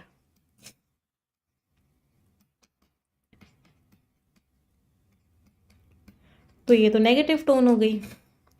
तो answer is what, A and B, importance ज़्यादा दी, ऑप्शन नंबर ए। अब कुछ लोगों को कंफ्यूजन हुआ होगा लाइट से, वो होता है bring to light. Bring to light का मीनिंग क्या होता है, ये पॉजिटिव टोन का होता है, ब्रिंग टू लाइट, इसका मतलब होता है किसी चीज़ को प्रकाश में लाना, मतलब किसी चीज़ को सामने लाना। मेक लाइट ऑफ, ये बिल्कुल इसका ऑपोजिट होता है, किसी चीज़ को हल्के में ले लेना। लाइट मीन्स हल्का। कर दिया ना घोटाला इस क्वेश्चन में इतने सारे स्टूडेंट्स ने। चलो नेक्स्ट, अगले क्वेश्चन का आंसर देंगे।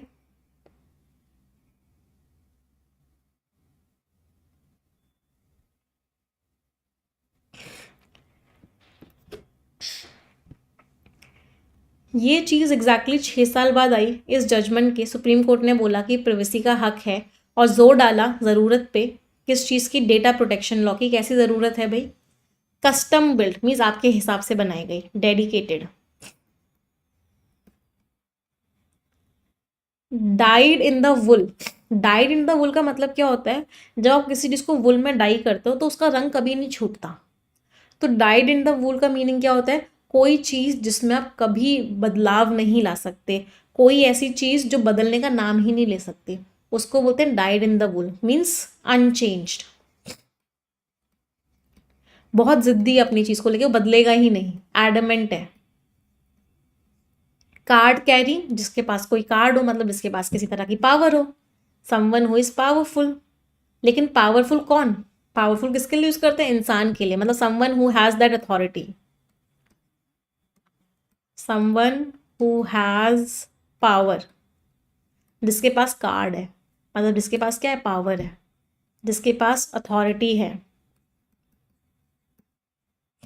तो ज़रूरत है किस चीज़ की, एक कस्टम बिल्ट, एक डेडिकेटेड डेटा प्रोटेक्शन लॉ की, अनचेंज, कुछ बदले ही ना, नहीं। Card carrying data protection law, लेकिन इंसानों के लिए यूज़ करते हैं, तो लॉ के लिए कार्ड कैरिंग हम यूज़ नहीं कर सकते, तो ये भी एलिमिनेट हो गया। तो answer is only A, option number C, right.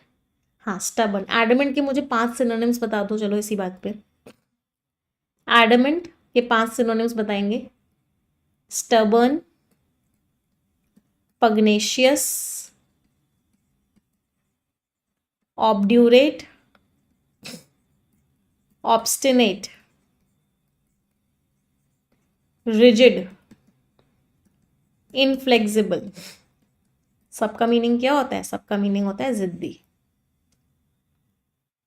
चलो आगे बढ़ते हैं, अगला क्वेश्चन।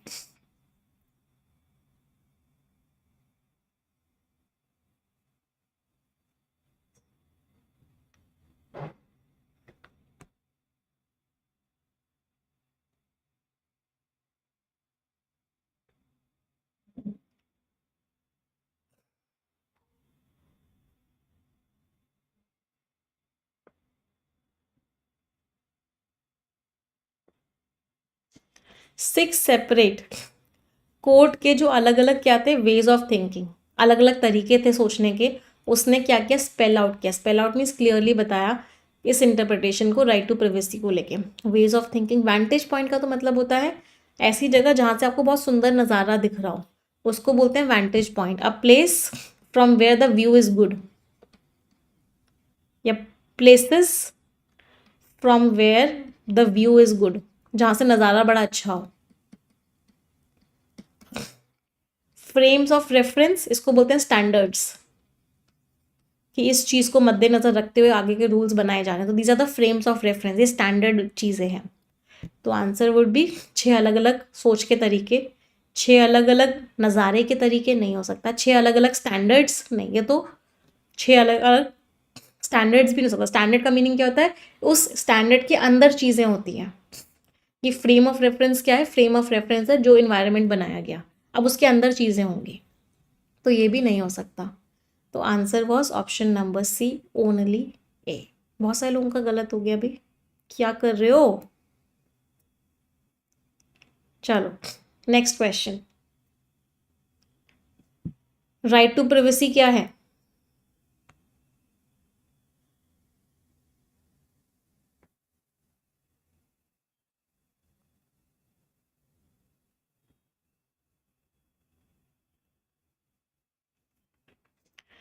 ऑल एम्ब्रेसिंग, एम्ब्रेस का मीनिंग क्या होता है, अपना लेना। तो ऑल एम्ब्रेसिंग का मीनिंग क्या हो गया, सब चीज़ को आपने क्या किया, अपना लिया। मीन्स ऑल इंक्लूसिव कह सकते हैं, सब चीज़ उसमें इंक्लूडेड होंगी। क्रॉस डिसिप्लिनरी मतलब सारे डिसिप्लिन, डिसिप्लिन क्या होते हैं, अलग अलग चीज़ें, अलग अलग चीज़ों में भी वो क्या है, क्रॉस है। क्रॉस डिसिप्लिनरी का मतलब क्या, अलग अलग चीज़ों में भी वो यूज़ में आ सकती है। इसका मतलब क्या हो गया, wide ranging. Wide ranging means उसकी रेंज बहुत ज़्यादा है, हर जगह राइट टू प्राइवेसी आ सकती है। वाइड रेंजिंग का तो मीनिंग ही होता है, वाइड रेंजिंग मीन्स अलग अलग चीज़ों में राइट टू प्राइवेसी आ सकती है। तो तीनों का ही मतलब क्या है, can be applied to a number of, बहुत सारे एरियाज़ में, बहुत सारे उसमें उसको अप्लाई किया जा सकता है। ऑल एम्ब्रेसिंग सारे एरियाज़ में, क्रॉस डिसिप्लिनरी अलग अलग एरियाज़ में, वाइड रेंजिंग बहुत सारे एरियाज़ में। तो answer was option number E, all A B and C. तो राइट टू प्राइवेसी सब जगह लागू होती है। नेक्स्ट क्वेश्चन,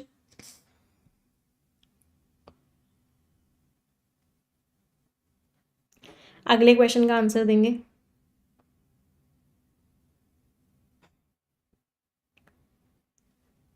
इसको टोन से करना है, इस वाले क्वेश्चन को। कोर्ट ने राइट टू प्राइवेसी को सपोर्ट किया है या कोर्ट ने राइट टू प्राइवेसी को सपोर्ट नहीं किया है, पहले मुझे ये बताओ। कहने से कोर्ट ने राइट टू प्राइवेसी को सपोर्ट किया है, तो टोन कैसी आएगी, पॉजिटिव आएगी। चलो, टुक अ फैंसी टू का मतलब होता है अट्रैक्टेड। कोर्ट अट्रैक्ट हुआ है इसकी तरफ, जब आप किसी चीज़ की तरफ अट्रैक्ट होते हो तो उसके लिए यूज़ करते हो टुक अ फैंसी टू, कि आप खिंचे चले जा रहे हो उस चीज़ की तरफ। टुक अ डिम व्यू, डिम एक नेगेटिव वर्ड होता है। डिम का मीनिंग क्या होता है, कोई चीज़ जो बहुत क्लियर नहीं है, डिम है, मतलब उसमें बहुत ज़्यादा उजाला नहीं है, डिम है। इसका मीनिंग क्या होता है, डिसअप्रूव करना। कोर्ट ने डिसअप्रूव कर दिया, कोर्ट खिलाफ है।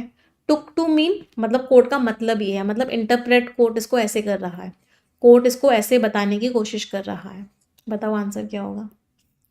कोर्ट ने प्रिवेसी को क्या बताया कि प्रिवेसी सिर्फ और सिर्फ एक ऐसा हक नहीं है इन्वेजन के खिलाफ। प्रिवेसी क्या है, प्रिवेसी में बॉडी माइंड सब कुछ आता है। प्रिवेसी हमें फ्री डिसीजंस लेने की क्षमता देता है। प्रिवेसी हमारे रिस्पेक्ट से कनेक्टेड है। प्रिवेसी हमारी इंडिपेंडेंस से कनेक्टेड है। तो कोर्ट ने एक अच्छा व्यू लिया है, तो आंसर वुड बी, कोर्ट ने इसको ऐसे इंटरप्रेट किया है। दैट मीन्स ओनली सी। कितने लोगों के ठीक निकल रहे हैं आंसर्स। चलो नेक्स्ट क्वेश्चन,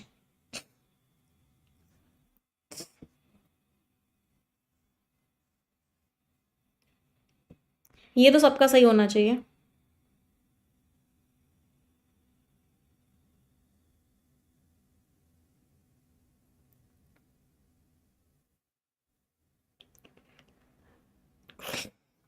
ये जो कॉन्सेप्शन है, जो प्रिवेसी को समझा गया है, ये बताता है कि प्रिवेसी हमारी रोज़मर्रा की ज़िंदगी में कितनी इंपॉर्टेंट है। प्रिवेसी से हम चॉइसेस बना सकते हैं। फॉर एग्जांपल, किस चीज़ को लेके हम चॉइसेस कर सकते हैं, with regard to our reproductive health, अपने रिप्रोडक्टिव हेल्थ के रिलेशन में। इन कनेक्शन टू, कनेक्शन के साथ ना विद आता है, इन कनेक्शन विद, इस चीज़ के कनेक्शन में, तो प्रपोजिशन गलत हो गई। विद रेफरेंस टू, इस चीज़ को रेफर करते हुए, मतलब इस चीज़ के कॉन्टेक्स्ट में, ये भी सही हो गया। तो answer was option number B, only A and C. Grammar की वजह से गलत हो गया। अगर इन कनेक्शन विद लिखा होता तो this would have been the right answer. ये जो है आपका आंसर सही होता। घोटाले आज आप लोग बहुत कर रहे हो क्लोज टेस्ट में। चलो last question of cloze test, फिर इसके बाद टोन वाला क्वेश्चन करेंगे।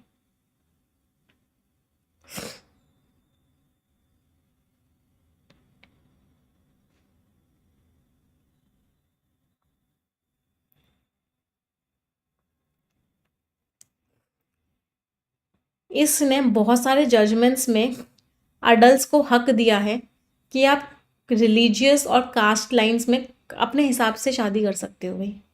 वॉक डाउन द आइल, आइल क्या होता है, फॉरेन कंट्रीज में क्या होता है, जनरली जो फादर होता है वो ब्राइड को, the father walks down the bride, या फिर नहीं, द फादर, जो फादर होता है walks the bride down the आइल।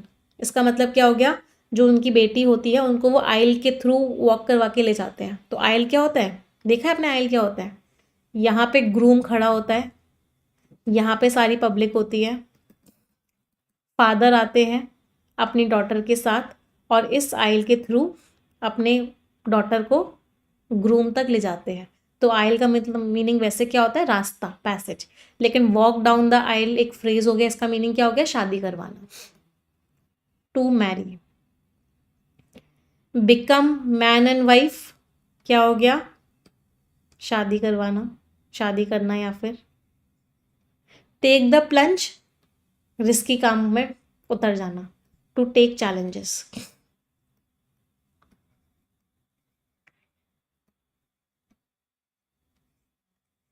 तो आंसर क्या हो गया कि एडल्ट का हक है कि वो किसी भी रिलीजन में किसी भी कास्ट में शादी कर दे। और ये बात सुप्रीम कोर्ट ने बोली है। इसको गलत तरीके से मत ले लेना कि निमिषा मैम ने पढ़ाया था, बोला था कि हमारे पास हक है, हम जिससे भी शादी करें किसी भी रिलीजन में किसी भी कास्ट में। पढ़ाई पे फोकस कीजिएगा। तो सुप्रीम कोर्ट ने इस बात को बोला है। तो answer is what, both A and C. चलो अगले पर आते हैं। मैम शादी करना रिस्की भी तो होता है, तो बी आंसर क्यों नहीं है? तो यहाँ पे लिखोगे तो सही पहले कि शादी करने की बात हो रही है। अगर बी लगा दोगे तो शादी करने की तो बात ही नहीं हुई। यहाँ पे शादी करने की बात के लिए वर्ड ऐड करना है, इसका मतलब ए और सी आएगा। क्लियर?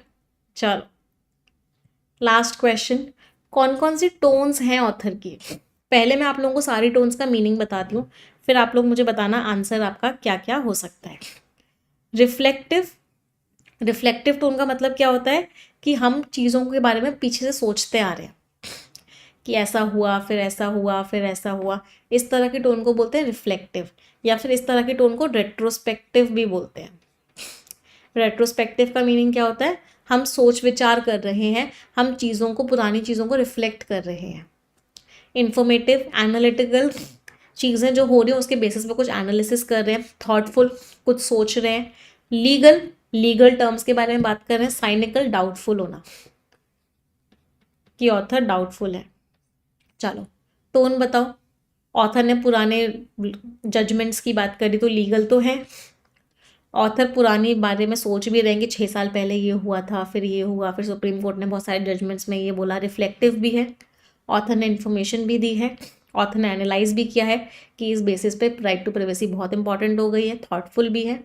तो ये पांचों टोन्स थी, ऑथर ने कहीं भी डाउट नहीं दिखाया, तो ये टोन नहीं थी।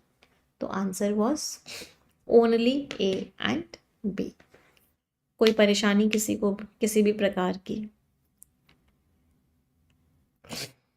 Anyone, any doubts? क्या क्या स्कोर रहे सभी के क्लोज टेस्ट की क्लास में? कॉन्फिडेंस आया क्लोज टेस्ट में? अब कुछ ना एक्स्ट्रा चीज़ें करते हैं जो हम बहुत दिनों से नहीं कर रहे, क्योंकि क्लोज टेस्ट की क्लास है। सबसे इम्पॉर्टेंट चीज़ क्या हो जाती है, वोकैबलरी। तो अब हम क्या करेंगे, अब हम कुछ वोकैबलरी करेंगे। ठीक है, तैयार हैं सभी लोग वोकैबलरी के लिए? कोशिश करते हैं कि कम से कम आज 50 वर्ड्स तो वोकैबलरी के हम हमेशा के लिए याद कर लें। चलो वो वर्ड्स पहले मैं लूँगी जो सबसे ज़्यादा फ्रिक्वेंटली एग्जामिनेशंस में आते हैं। चलो सबसे पहला वर्ड जो सबसे ज़्यादा फ्रिक्वेंटली एग्जामिनेशन में आते हैं वो ये वाले आते हैं, जो मैंने आपको बहुत बार बताया है, आज फिर से बता रही हूँ। इन वर्ड्स को इतना स्टार मार्क करके लिख लो कि आपको ये पेपर में मिलेंगे ही मिलेंगे। कौन कौन से वर्ड्स हैं, आप लोग भी मुझे हेल्प करना बताने में। मॉलिफाई, प्लेकेट, एमेलियोरेट, एसुएज, और क्या हो गया, relax, calm down, pacify, mitigate. एक मिनट दीजिएगा, मेरी ना लैपटॉप की बैटरी लो हो गई है। और वर्ड्स बताओ मुझे, इन सारे वर्ड्स के सिनोनिम्स बताएंगे सभी लोग।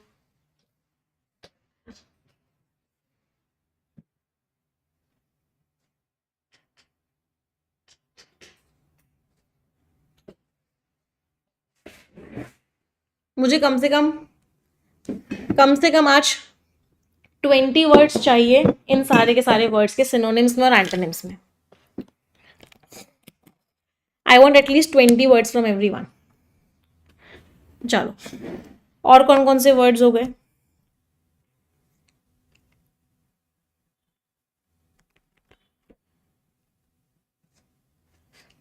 राइट, सूद, फिर क्या हो गया, एलिविएट।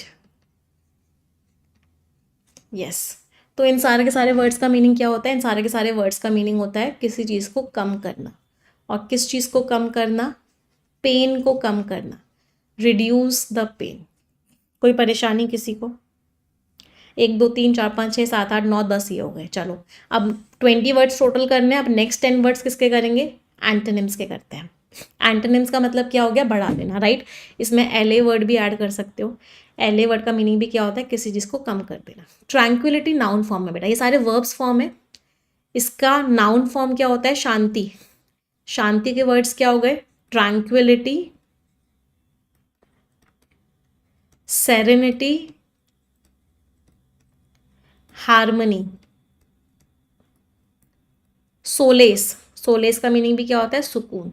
ये चारों वर्ड्स क्या है? नाउन फॉर्म्स में सिनोनिम्स है। चलो, अब आते हैं एंटोनिम्स पे। एंटोनिम्स कौन कौन से हो गए? बढ़ा देना दर्द को, तो क्या किया? एग्रावेट कर दिया, वर्सन कर दिया, एग्जाकर्बेट कर दिया,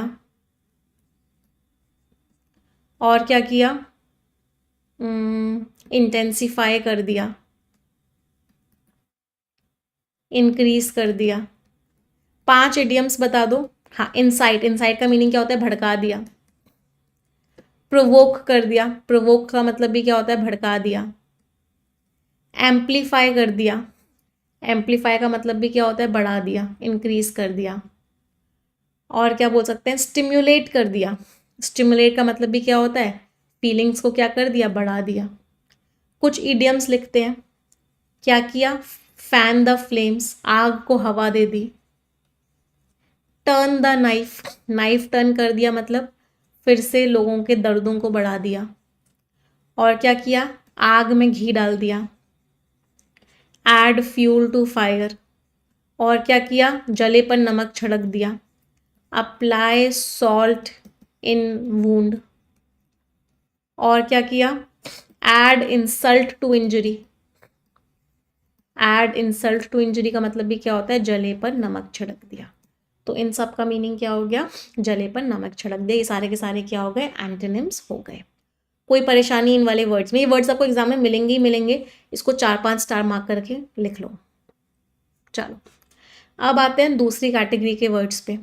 दूसरी कैटेगरी के वर्ड्स कौन से हैं जो हमें एग्जामिनेशन में बहुत फ्रिक्वेंटली मिलते हैं? वो है किसी को माफ कर देना। माफ कर देने का मतलब क्या होता है? आपने क्या किया? उसको एब्सॉल्व कर दिया, उसको पार्डन कर दिया, उसको लिबरेट कर दिया। लिबरेट का मीनिंग क्या होता है? उसको मुक्ति दे दी उसके गुनाह से। एग्जॉनरेट कर दिया, उसको क्या किया? फ्री कर दिया ब्लेम से, ब्लेम से फ्री कर दिया। उसको एक्सकल्पेट कर दिया। एक्सकल्पेट का मतलब क्या होता है? उसको फ्री कर दिया। और क्या कर दिया? उसको फॉरगिव कर दिया, राइट। उसको विंडिकेट कर दिया। विंडिकेट करने का मतलब भी क्या होता है? उसको आपने क्या किया? उसको आपने फ्री कर दिया। तो इन सब का मीनिंग क्या है? या फिर उसको क्या दे दी, एमनेस्टी दे दी। एमनेस्टी का मतलब क्या होता है, उस इंसान को क्या किया, फ्री कर दिया। कोई परेशानी किसी को इन वर्ड्स में याद हुए, मतलब क्या किया, उस इंसान को फ्री कर दिया ब्लेम से। ठीक है, हाँ एक और वर्ड एक्विट कर दिया। एक्विट का मीनिंग भी क्या होता है, फ्री कर दिया। चलो अब अगर किसी पे इल्जाम लगाया है, इसके एंटोनिम्स देखते हैं। एंटोनिम्स क्या क्या हो गए, उसके ऊपर इल्जाम लगाया है तो इसका मतलब उसको क्या किया है, उसके ऊपर एलीग किया। एलीग का मीनिंग क्या होता है, इल्जाम लगाना। उसके ऊपर क्या किया, ब्लेम की लगाया कि भाई तुमने क्या किया है, तुमने ये गड़बड़ करी है, तो हमने क्या किया, उसके ऊपर ये इल्ज़ाम लगाया। और क्या किया, एलीग किया, ब्लेम किया। और कौन सा वर्ड हो सकता है, इम्प्यूनिटी दे देना, मतलब हाँ उसकी, हाँ उसको अक्यूज किया। अगर मैं इसके नाउन, ये तो सारी वर्ब फॉर्म्स हैं, अगर हम उसके नाउन, अच्छा एक वर्ड होता है इनकल्पेट करना। इनकल्पेट करने का मतलब भी क्या होता है, उसके ऊपर इल्ज़ाम लगा दिया। इंडिक्ट करना, इंडिक्ट करने का मतलब भी क्या होता है, उसके ऊपर हमने किसी भी तरह का इल्ज़ाम लगा दिया। हाँ, कल्प, कल्प रूट वर्ड का मीनिंग क्या होता है, इल्ज़ाम। अच्छा जिसके ऊपर इल्ज़ाम लगाते हैं उसको क्या बोलते हैं, कल्परेट। और जो इल्ज़ाम के लायक होता है उसका एडजेक्टिव फॉर्म क्या होता है, कल्पेबल। ये आपने क्या किया, उसके ऊपर इल्ज़ाम लगा दिया। कोई परेशानी, चलो अगले सेट पे आते हैं। नेक्स्ट सेट है जब हम किसी चीज़ को कैंसिल करते हैं। तो next set is what, cancel करने के बहुत सारे वर्ड्स हैं जो बहुत बार एग्जाम्स में आते हैं। वो हाँ, कन्विक्ट करने का मतलब भी क्या होता है, उसके ऊपर इल्ज़ाम लगाया, राइट। चलो वो कौन कौन से वर्ड्स हैं जो कैंसिल करने के उसके लिए आते हैं, एब्रोगेट करना। आर्टिकल 370 को क्या किया गया, एब्रोगेट किया गया। और क्या किया गया, रेस्काइंड किया गया, रिवोक किया गया। ये वर्ड्स भी बहुत बार एग्जाम में आते हैं। एंड कर दिया गया, नलीफाई कर दिया गया। और क्या कह सकते हैं, राइट, कॉल ऑफ कर दिया गया। कॉल ऑफ का मतलब क्या है, उसको खत्म कर दिया गया।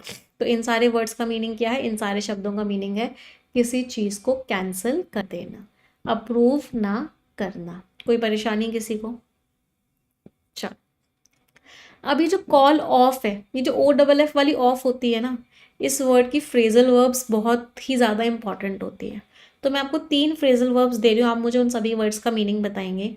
और फ्रेजल वर्ब्स कौन कौन सी हैं, पहला है पुट ऑफ, दूसरा है कॉल ऑफ, और तीसरा है set of.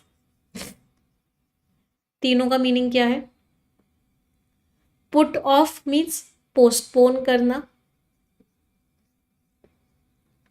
Call of means खत्म करना, सेट ऑफ मीन्स शुरू करना।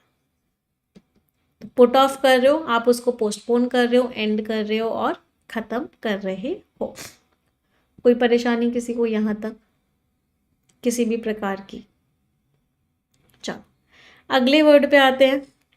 अगला वर्ड जो बहुत इंपॉर्टेंट है, जो बहुत बार एग्जाम में आता है, वो है यूबिक्वेशियस। कोई चीज़ यूबिक्वेशियस है, इसका मतलब क्या है, वो चीज़ बहुत ज़्यादा फैली हुई है। इसका मतलब वो चीज़ कैसी है, वो चीज़ ओमनी प्रेजेंट है। ये वर्ड्स मैं आपको क्यों करवा रही हूँ, क्योंकि क्लोज टेस्ट में ना ये वाले वर्ड्स आपको बहुत बार मिलेंगे बेटा। क्लोज टेस्ट वोकैबलरी पे बेस्ड होता है। अभी आप देखोगे जब आप एग्जाम देने जाओगे तो आपको क्लोज टेस्ट में मोर और लेस यही सारे शब्द मिलेंगे जो मैं आपको करवा रही हूँ आज। तो इन वर्ड्स को ना नोट डाउन कर लेना। वैसे मैं पीडीएफ आप लोगों को शेयर कर दूंगी टेलीग्राम चैनल पे, इंग्लिश विद निमिषा बंसल पे। बट जब हम नोट डाउन करते हैं ना, किसी चीज़ को खुद अपने हाथ से लिखते हैं, तो वो चीज़ और ज़्यादा हमें अच्छे से याद हो जाती है। चलो कोशिश करते हैं लिखने की। पहला वर्ड है रैम्पेंट, दूसरा वर्ड है राइफ, तीसरा वर्ड है प्रिवेलेंट, चौथा वर्ड है परवेसिव, पांचवा वर्ड है कॉमन। तो इन सारे वर्ड्स का मीनिंग क्या होता है? इन सारे वर्ड्स का मीनिंग होता है कि वो चीज़ बहुत ज़्यादा फैली हुई है, हद से ज़्यादा फैली हुई है। इसका मतलब वो चीज़ कैसी है? वो चीज़ यूबिक्विशियस है। कोई परेशानी किसी को यहाँ तक? चलो नेक्स्ट सेट ऑफ वर्ड्स पे आते हैं। अगले सेट ऑफ वर्ड्स हैं जो बहुत बार एग्जामिनेशंस में आते हैं, वो हैं ये वाले वर्ड्स। लोक्वेशियस एग्जामिनर का फेवरेट वर्ड है। इसके सिनोनिम्स और एंटोनिम्स आपके टिप्स पे होने चाहिए। लोक्वेशियस में रूट वर्ड क्या है? लोक्वा।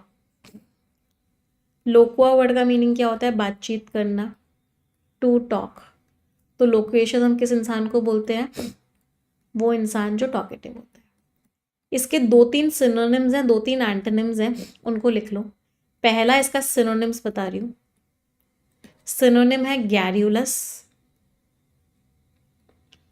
दूसरा सिनोनिम है वर्बोज।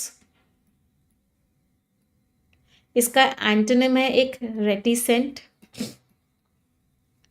एक इसका एंटोनिम है जो बहुत बार एग्जाम में आता है, टैसीटर्न। तो इन दोनों वर्ड्स का मीनिंग होता है जो इंसान बहुत बोलता है। हाँ, बॉम्बास्टिक भी बोल सकते हैं, जो बहुत शब्दों का इस्तेमाल करे, बॉम्बास्टिक, वर्बोस। और इस वर्ड का मीनिंग होते हैं, इन दोनों वर्ड्स के मीनिंग होते हैं जो इंसान बिल्कुल भी नहीं बोलता है, बहुत ना के बराबर बोलता है। यहीं से एक और वर्ड आता है जो बहुत बार एग्जामिनेशन में आता है, और इस वर्ड को बोलते हैं रिटोरिक। इस वर्ड को डबल स्टार मार्क करके लिखना है, रिटोरिक। रिटोरिक कौन होता है? वो इंसान जो बहुत अच्छे से बातचीत करता है, उसकी जो स्पीच होती है, रिटोरिक स्पीच के लिए यूज़ करते हैं, रिटोरिकल भी यूज़ करते हैं। वो स्पीच कैसी होती है? बहुत बढ़िया होती है, बहुत इन्फ्लुएंसिंग स्पीच को क्या बोलते हैं? रिटोरिक। इस वर्ड के ऊपर डबल स्टार मार्क करना। एक बच्चे ने वर्ड बोला है लैकोनिक। हाँ, लैकोनिक वर्ड का मीनिंग क्या होता है? जो बहुत कम बोलता है उसको लैकोनिक भी बोलते हैं। तो इसको आप एंटोनिम वाली कैटेगरी में ऐड कर सकते हो। कोई परेशानी किसी को? Anyone, any doubts? तो क्या मैं एक्सपेक्ट कर सकती हूँ अगर मैं इन वर्ड्स का आप लोगों का कल टेस्ट लूँ तो आप लोग मुझे बता पाओगे? ऐसे करके ना, ऐसे मतलब सिर्फ यही शब्द नहीं है, लगभग लगभग ये वाले जो वर्ड्स हैं ना, ये 400-500 हैं जो हमने बहुत फ्रिक्वेंटली एग्जाम में देखे हैं। तो अब मेरा यही प्लान है कि स्टार्टिंग के परफेक्शन बैच में 1 घंटे 15 मिनट या 1 घंटे 20 मिनट तो हम इस तरह की चीज़ें करेंगे। जैसे पैरा जंबल वाली क्लास हो गई, क्लोज टेस्ट वाली क्लास हो गई, अब एक कल आरसी वाली क्लास होगी, है ना। और आखिरी के 10-15 मिनट या तो हम इम्पॉर्टेंट ग्रामर वाले रूल्स करेंगे या फिर हम इम्पॉर्टेंट वोकैबलरी करेंगे। तो ये सारी चीज़ें करेंगे जिससे कि हमारी रेगुलरली वोकैब और ग्रामर भी थोड़ी थोड़ी करके होती रहे। तो परफेक्शन क्लास अब जो है वो ऐसे चलेगी। मज़ा आ रहा है परफेक्शन की क्लास में सभी को? आई होप सभी लोग एंजॉय कर रहे हैं। यस, ठीक है। तो आज का क्लास यहीं एंड करते हैं। अब हम इसके बाद 1:30 बजे मिलेंगे, 1:30 PM पे मिलेंगे for error detection session. Error detection करेंगे हम 1:30 बजे। और एक होमवर्क क्वेश्चन जो मैं सभी को दे रही हूँ, सबको आंसर देना है। होमवर्क क्वेश्चन है, अभी जो वर्ड्स बताए हैं उसी में से 3 वर्ड्स दे रही हूँ, उनका मीनिंग मुझे बता देना। पहला वर्ड है लैकोनिक, दूसरा वर्ड है एम्पलीफाई, और तीसरा वर्ड है विंडिकेट। इन तीनों वर्ड्स का मीनिंग्स आपको कमेंट सेक्शन में बताने हैं और सबको बताने हैं। अगर इस क्लास को 1 लाख बच्चे देखते हैं तो सबके कमेंट्स मुझे चाहिए।